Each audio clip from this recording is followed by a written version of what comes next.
வணக்கம். இப்போ பயிற்சி 5.2 பற்றி பார்ப்போம். கொடுக்கப்பட்டுள்ள பாஸ்கல் முக்கோணத்தை நிரப்புக. உங்களுக்கு நிரப்புறதுக்கு ரொம்ப எளிமையான வழிகளை சொல்லிட்டேன். உங்களுக்கு பார்த்தீங்கன்னாக்கா, லெஃப்ட் சைடு ஃபுல்லாக ஒன்று ஒன்று தான் போடணும். ரைட் சைடு ஓரத்தில் உள்ளதெல்லாம் ஒன்று ஒன்று தான் போடணும்.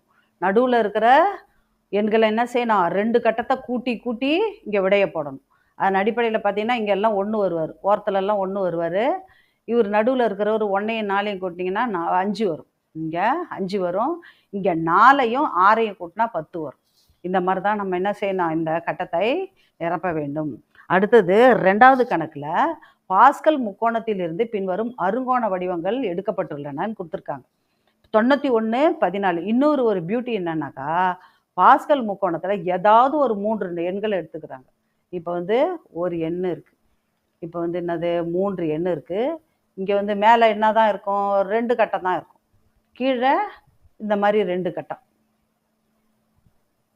இதை என்ன செஞ்சிடறாங்க? இந்த அருங்கோண வடிவிலே கொடுத்துட்றாங்க. அதாவது தேன்கூடு வடிவத்தில் கொடுத்துருக்காங்க. இந்த தேன்கூடு வடிவத்தில் கொடுத்தீங்கன்னா, இந்த கணக்கை தப்பாக கொடுத்துருக்காங்க. நீங்கள் புக் பேக் ஆன்சரை பார்த்து இங்கே 1 வரும்னு போடாதீங்க. ஏன்னா இப்போ சொல்கிற பியூட்டியை பார்த்தீங்கன்னா உங்களுக்கே புரியும். இந்த பாஸ்கல் முக்கோணத்தில் ரூல் பார்த்தீங்கன்னா, இது இந்த எண், இந்த எண், இந்த 3 கட்டங்களையும் பெருக்கணும். இந்த புள்ளி வச்சுருக்கேன் பாருங்கள். இந்த 3 கட்டத்தையும் பெருக்கினா இங்கே ரைட்டு போடுறேன் பாருங்கள். இந்த ரைட்டு போடுற 3 கட்டமும் சமமாக வரும். ரைட்டு போடுற 3 கட்டமும் சமமாக இருக்கும். சப்போஸ் இப்போ நான் இங்கே சொல்கிறேன் பாருங்கள். ஏதாவது ஒரு அருங்கோண வடிவத்தை இந்த மாதிரி எடுத்துக்கிறேன். இந்த அருங்கோண வடிவத்தையே நான் எடுத்துக்கிறேன். இந்த அருங்கோண வடிவத்தை எடுத்துக்கும்போது இங்கே என்ன வருது? 1 1 1 1 வருது. இங்கே என்ன வரும்? 1 2 1 1 2 1. இங்கே 3, இங்கே 3 3 வரும். இப்போ பாருங்கள், 1 விட்ட ஒரு கட்டம், இந்த கட்டம், இந்த கட்டம். இவனு 3 பேரையும் கூட்டினா 3 வரணும். 1 1 1 பெருக்கல் 3 3 வருது. இப்போ இவங்க 3 பேரையும் கூட்டினா பெருக்கி கூட்டிக்கோங்க. 1 3 3 3 3. அப்போ இவங்களும் என்னது சமம் அப்படின்னு சொல்கிறாங்க. அதனுடைய அடிப்படையில் பார்த்தீங்கன்னா, இங்கே என்ன வரணும்? நம்பர் வரணும் 13. இங்கே 13, இங்கே 1 வரணும். ஏன்னா 1 வர்றதெல்லாம் என்ன கட்டம்னு சொன்னேன்? ஓர கட்டம்னு சொன்னேன். இங்கே 13 வரணும். இங்கே 105. இங்கே பார்த்தீங்கன்னா உங்களுக்கு புக்கில் 1ன்னு கொடுத்துருக்காங்க, அது தப்பு. இங்கே என்ன வரணும்னா 15 வரணும். ஏன்னாக்கா நீங்கள் பெருக்கி பார்க்கலாம். இங்கே பெருக்கி பார்க்கும்பொழுது எதையும் பெருக்கணும்? இந்த 13, இந்த 13வது கட்டம், இந்த 105, அதுக்கடுத்தது இந்த 1. அப்போ 13ஐயும் 105ஐயும் பெருக்குங்க. அப்புறம் இந்த 3 கட்டமும் சமம்னு சொன்னாலே 13 105 1 பெருக்கணும். இங்கே 91 15 பெருக்கணும். 95ஐயும் என்னது 15ஐயும் பெருக்கணும். இப்போ பாருங்கள், 5 25க்கு 91 சாரி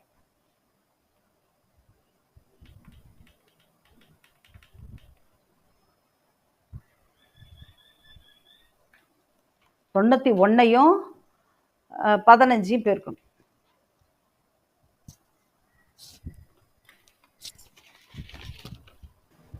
நம்ம எதையும் பெருக்கணும்? இந்த கட்டம், 1 விட்ட ஒரு கட்டம், இந்த கட்டம், இந்த கட்டம், இந்த கட்டம், 3த்தையும் பெருக்கினா ஒரு விடை வரும். இந்த ரைட்டெல்லாம் போட்டிருக்கிறது ஒரு கட்டம், 1 விட்ட ஒரு கட்டம். இந்த கட்டம் வட்டம் போட்டிருக்கேன் பாருங்கள், 91. இந்த கட்டத்தில் வர்ற விடையும் 3த்தையும் பெருக்கினா ஒரு விடை வரும். இந்த ரைட்டெல்லாம் இங்கே பாருங்கள் 13 வரும். இந்த ஃபஸ்ட்டு கட்டத்தில் 13 வரும். இந்த கட்டத்தில் என்ன வருது? 1 தான் வரும். ஏன்னாக்கா இது என்னது ஓரத்தில் இருக்கிறது. இங்கே 1 இருக்கிறதால நம்ம இங்கே 1 போடணும். இங்கே 1 போட்டதால் இங்கே 13 போடணும். இப்போ இந்த 2 கட்டத்தையும் கூட்டி இங்கே போடணும். அப்போ இது போட்டிங்கன்னா 105 வரும். இங்கே பாருங்கள், 14 1ஐயும் கூட்டினா இங்கே 15 வரும். ஆனால் புக் பேக் ஆன்சரில் 1 தான் போட்டிருக்காங்க, அது தவறு. இங்கே 15 தான் வரும். இவங்க படி பார்த்தா, ப்ரொசீஜர் படி பார்த்தா, இந்த 13 இந்த 105ஐயும் பெருக்குங்க. இந்த 13ஐயும் 105ஐயும் பெருக்குனா எதுக்கு சமமாக வரணும்? இந்த 15ஐயும் 91ஐயும் பெருக்கிறதுக்கு சமம். 15ஐயும் 91ஐயும் பெருக்கிறதுக்கு சமம். இப்போ 13ஐயும் 105ஐயும் பெருக்கினாக்கா 1365. அதே மாதிரி 15ஐயும் 91ஐயும் பெருக்கினா அதே தான் வரும், 1365. இதை நீங்கள் செக் பண்ணாலும் பண்ணிங்க. இதை பெருக்குனாக்கா அது ஒரு 15 15 9 15 135 135. அப்போ 1365. அப்போ நம்மளுக்கு இங்கே என்ன ஆன்சர் தான் வரும்? 15. இது புக்கில் வந்து தவறாக விடை கொடுத்துருக்கு. அதன் அடிப்படையில் பார்த்தீங்கன்னா இதுக்கு 20 வரும், இதுக்கு இங்கே 21 வரும். இது ரெண்டுத்தையும் கூட்டணும், ரெண்டுத்தையும் கூட்டி தான் இந்த விடை வரணும். அப்போ 35 கூட்டினா எவ்வளோ வரும்? இங்கே 70. அதே போல் 2 கட்டத்தை கூட்டி இங்கே போடணும், இங்கே போட்டுடணும்.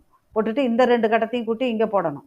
அப்போது இங்கே போட்டுட்டாக்கா இந்த 120லேருந்து இதை கழிச்சிடணும். இப்போ 120ம் 210 எவ்வளோ? 330. 330. இந்த 330ல் 220 கழிச்சிடுங்க. ஏன்னா இந்த 2 கட்டத்தையும் கூட்டினா தான் இவன் வருவான். அதனால் 165 வரும். இதே மாதிரி நம்ம இங்கே 18, இந்த கட்டத்துக்கு 18, இந்த கட்டத்துக்கு 19. மிக எளிமையாக செய்யலாம். அடுத்தது பாருங்க, 3வது கணக்கு.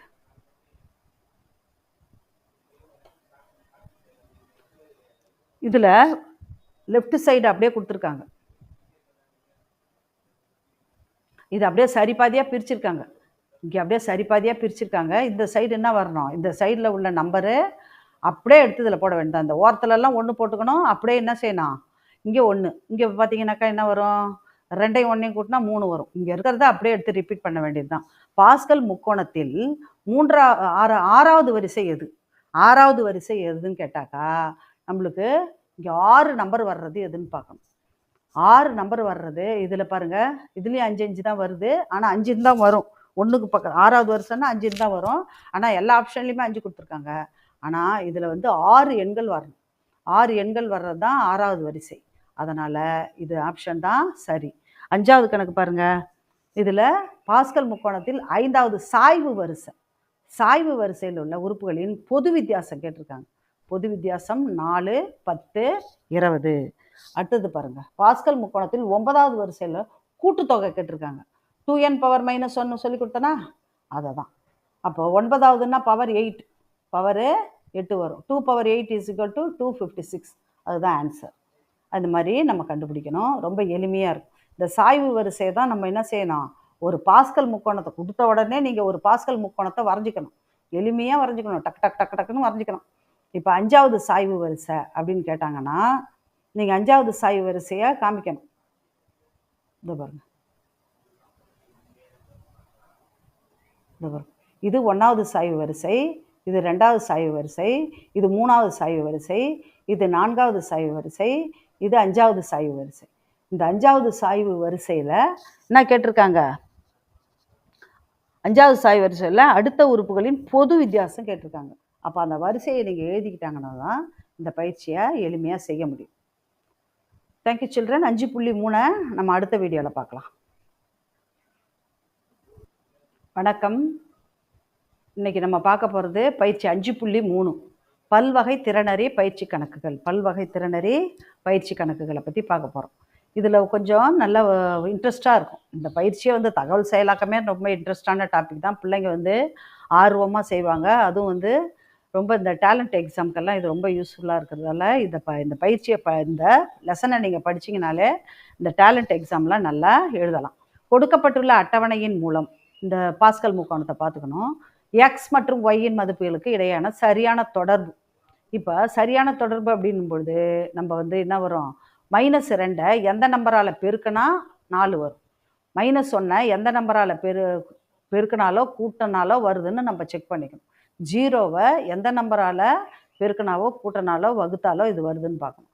இந்த 4 சமன்பாடுகள் கொடுத்துருக்காங்க. இந்த 4 சமன்பாடுகளில் எது சரியாக வரும் அப்படின்னு பார்த்தீங்கன்னா, இந்த 2ஐ -2ஆல் பெருக்குனா 4 வரும். ஆனால் இந்த -1 2ஆல் பெருக்குனா -2ஆல் பெருக்குனா 5 வருமா? வராது. அப்போ இந்த 4 ஆப்ஷனை வச்சு தான் நம்ம அதை செக் பண்ணணும். அப்போ இந்த எக்ஸு கூட எதை கூட்டினா நம்மளுக்கு வரும்னு பார்க்கும்போது எல்லாமே கூட்டல் சமன்பாடு தான். அப்போ எக்ஸு கூட 6 கூட்டினீங்கன்னா தான் உங்களுக்கு இந்த -4 வரும். -2 கூட 6 கூட்டினீங்கன்னா +4, -1 கூட 6 கூட்டினீங்கன்னா +5, இந்த 0வோடைய 6 கூட்டினீங்கன்னாக்கா 6. இந்த மாதிரி நம்மளுக்கு இந்த ஆப்ஷன் தான் என்னது கரெக்டான ஆன்சர். இங்கே பாருங்கள், கொடுக்கப்பட்டுள்ள பாஸ்கல் முக்கோணத்தில் முக்கோண எண்களை கண்டறிந்து வட்டமிடுக. முக்கோண எண்களை கண்டறிந்து வட்டமிடுக. முக்கோண எண்கள்னாலே இது வந்து ஃபர்ஸ்ட் முக்கோணம், இவர் அப்படியே ஃபர்ஸ்ட் முக்கோணம், இவர் ரெண்டாவது முக்கோணம், இவர் மூணாவது முக்கோணம் சாய்வு முக்கோணம், இவர் நாலாவது சாய்வு முக்கோணம். சாய்வு வரிசை இவங்கெல்லாம் என்னது? சாய்வு வரிசை. அந்த சாய்வு வரிசையை லெஃப்ட்டும் ரைட்டும் போட்டோம்னா அதான் சாய்வு முக்கோணம். இதுதான் சாய்வு முக்கோணம். இந்த பாஸ்கல் முக்கோணத்தில் முக்கோண எண்களை கண்டறிந்து வட்டமிடுக. முக்கோண எண்களை கண்டறிந்து வட்டமிடுக அப்படின்னும் பொழுது நம்ம இவங்களை அப்படியே தூக்கியே எழுதுற வேண்டியதுதான். முதல்ல வந்து பாஸ்கல் முக்கோணத்தில் முக்கோண எண்கள்னாக்கா நம்மளுக்கு ஏற்கனவே சொல்லியிருக்கேன். 1, 3, 6, 10 இவங்கெல்லாம் முக்கோண எண்கள்னு சொல்லியிருக்கேன். இது வந்து முக்கோண எண்களை கண்டுபிடிச்சி இதில் எழுத சொல்லியிருக்காங்க. மூன்றாவது கணக்கு பாருங்கள், சாய்வு வரிசை. இப்போ இதுதான் வந்து 1வது சாய்வு வரிசை, இது 2வது சாய்வு வரிசை, இது 3, இது 4. அப்போ சாய்வு வரிசையில் 5 எண்களையும் அவற்றின் வர்க்கத்தையும் எழுதுக. முதல் வரிசை 5 எண்களை, முதல் வரிசையில் உள்ள 5 எண்களை எழுத சொல்லியிருக்காங்க. மூன்றாவது சாய்வு வரிசையில் முதல் 5 எண்கள். மூன்றாவது சாய்வு வரிசைன்னா யார் வருவாங்க? 1, 3, 6, 10 இருக்காம்பார், அவங்கள தான் 5 எண்களை எழுத சொல்லியிருக்காங்க. இதன் மூலம் நீங்கள் என்ன அறிந்து கொள்வீர்கள்? இங்கே பாருங்க, 1க்கு வர்க்கம் என்னது? 1. 3க்கு வர்க்கம் என்ன? 9. 6க்கு வர்க்கம் 36. 10க்கு வர்க்கம் 100. இப்போ இவங்க தான் வந்து என்னது? சதுர எண்களாக அமையும். இது புள்ளி, அதுக்கடுத்து 3/3ன்னு இது அமையும், இது 6/6ன்னு அமையும், இது 10/10ன்னு அமையும். இவை வந்து 5வது